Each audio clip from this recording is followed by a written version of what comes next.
Good afternoon. Thank you all for joining us today. I'm pleased to stand before you with Chief Melvin Russell, Major Stephen Holman, Sergeant Alan Woods on behalf of the Baltimore Police Department, Federal Bureau of Investigation's Special Supervisory Agent Matt Vilsick, Department of Juvenile Services Regional and Assistant Regional Director of Baltimore City, Dwayne Johnson and Bernice Walker, the Mayor's Office of Criminal Justice Human Trafficking Coordinator Thomas Stack, and Chair of Baltimore City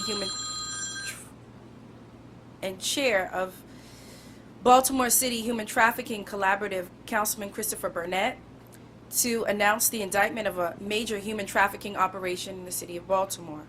Last Thursday, May 30th, through the partnership of all of the agencies here, we successfully indicted Donte Barr on 19 counts of human trafficking, most of which are human trafficking of minors.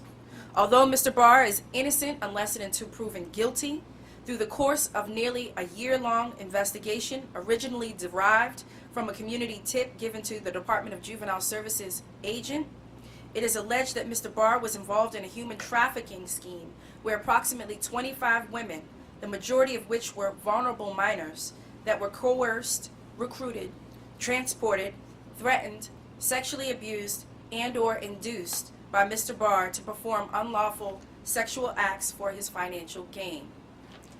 If convicted of the offenses charged, he would face up to 385 years incarceration.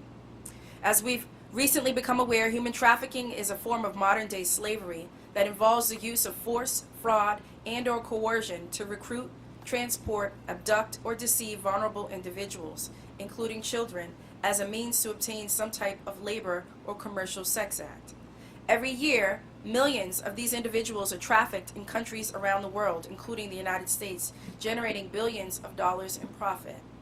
Human trafficking is a hidden crime because victims rarely come forward to seek help for a variety of reasons, including fear of the traffickers, distrust of law enforcement, or an intense trauma that causes participants not to identify as victims. Traffickers commonly use the internet and a variety of social media sites to recruit victims, solicit customers, and hide their identities from law enforcement, which is why I'm encouraged by this indictment, which represents the type of multi-agency collaboration that is not only needed to find these type of predators and circumvent their operations, but this multi-agency collaboration that you see before you once again showcases the criminal justice system at its best.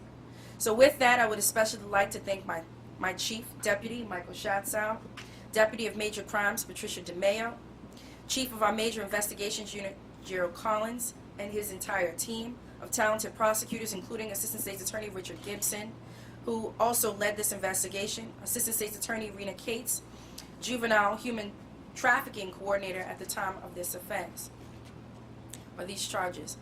You will hear more from Gerald shortly, who will go over a few more specifics of the investigation and pending case.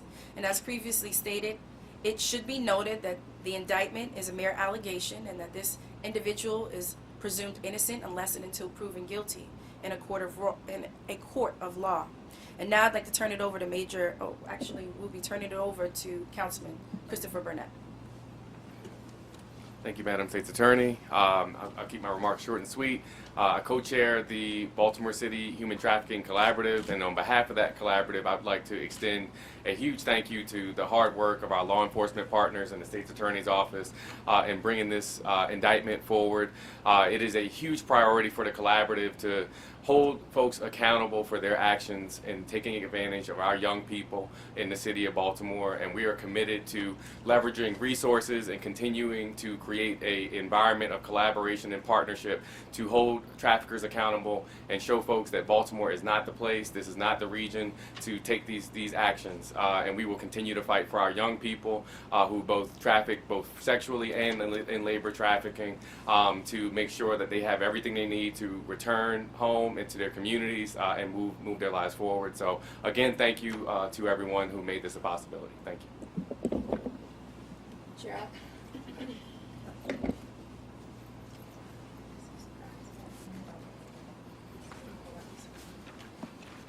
Good afternoon. My name is Gerald Collins. I'm the Division Chief for Major Investigations here at the State's Attorney's Office.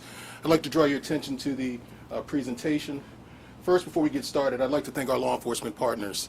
the Baltimore City Police Department, who led this investigation, as well as the Federal Bureau of Investigation, as well as the Maryland State Police. Without their efforts, this would be a case that we would not be able to bring forward, and we truly appreciate the work they've done on this case. As I stand here with Richard Gibson, my team captain, and Rena Cates and Hillary Soper, the team that worked on this with our law enforcement partners, we want to talk to you today about Donte Alexander Barr, a.k.a. Tavon Williams, a.k.a. Tay, T-A-Y. Mr. Barr was involved in a scheme, the object of which was to knowingly and intentionally take or place in location females with the intent that these individuals engage in unlawful sexual activity. Specifically, from at least March 2017 through January 3rd, 2018, Barr identified, solicited, and recruited through electronic communications, social media, and other internet sources, as well as via personal contacts with common friends or associates, minor and adult female victims whose sexual service he intended to sell for profit. Once recruited, Barr would establish an operating procedure with the females in which he dictated the fees for the sexual services provided by them and the manner in which profits would be divided. Barr provided and paid for, among other things, clothing, costumes, and disguises to enhance or change females' age or appearance, and to record or photograph them engaged in various sexual or stages of undress and sexually provocative activities. Using various email addresses and cellular phones, Barr posted over 500 advertisements on Backpage. These images had his female victims listed under alias or pseudonym names, and advertisements for sexual encounters that were arranged by him and ultimately performed by the victims at his direction for monetary gain. Barr then used the cellular phones to arrange locations for which these sexual activities would take place, including at private homes, hotels, apartments, and other locations. Barr also provided transportation for the female victims to get to these locations to engage with customers who responded to his advertisements on Backpage. Throughout the period of the scheme, Barr arranged and rented several rooms from a variety of hotels throughout the state of Maryland, most notably here in Baltimore City. In preparation for his sexual encounters, Barr will provide alcohol, drugs, and illegal narcotics, as well as condoms, sexual lubricants, sexual toys, and other prostitution-related items to be possessed and used by the female victims when engaged in sexual acts with their customers.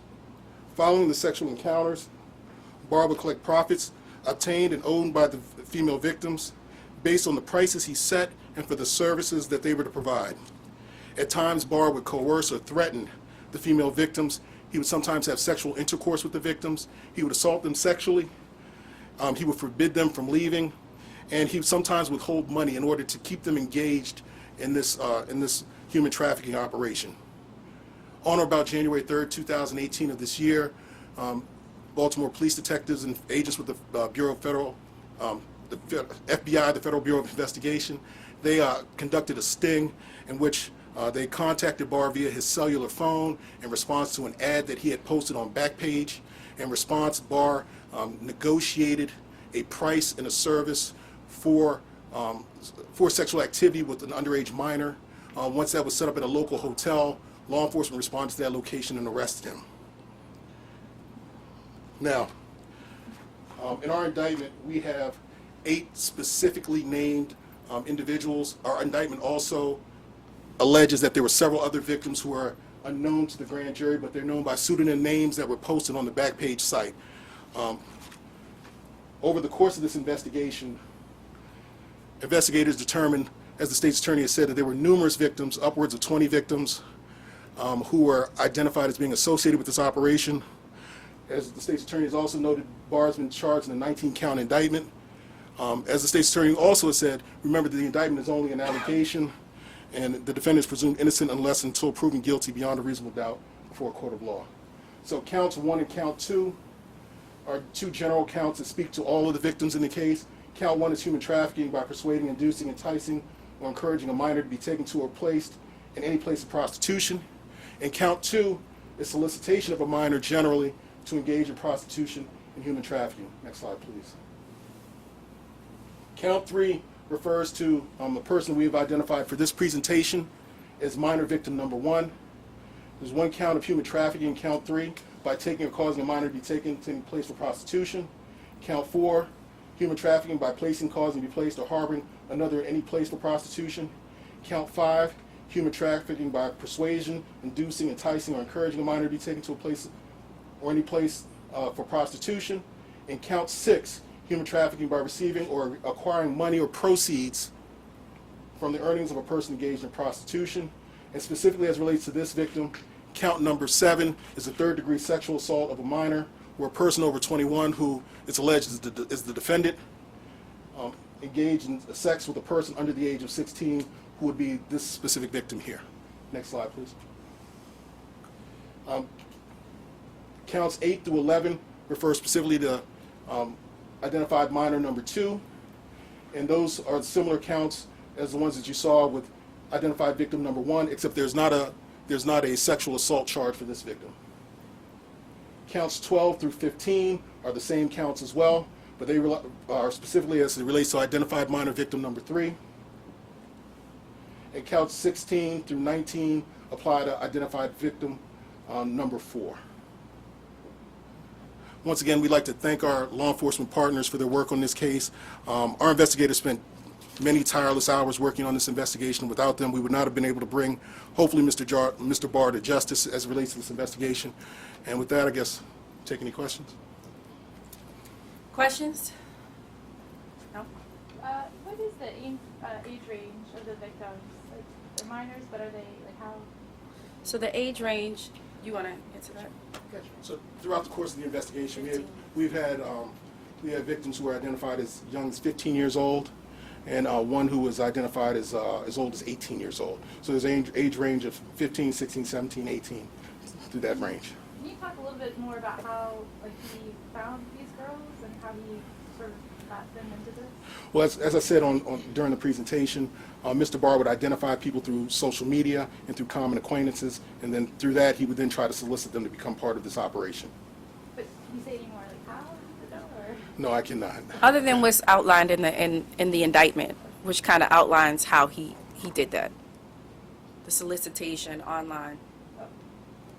You mentioned other potential victims out there. Do you have any idea how many other young people might have been preyed upon by this person? So throughout the course of the investigation, we were able to identify approximately 25 or so people. Some of those individuals, we were able to identify them specifically by their name, by their identity. The majority of those people are identified, as I stated before, through pseudonym names, stage names, names that are associated with the business. Thank you, guys.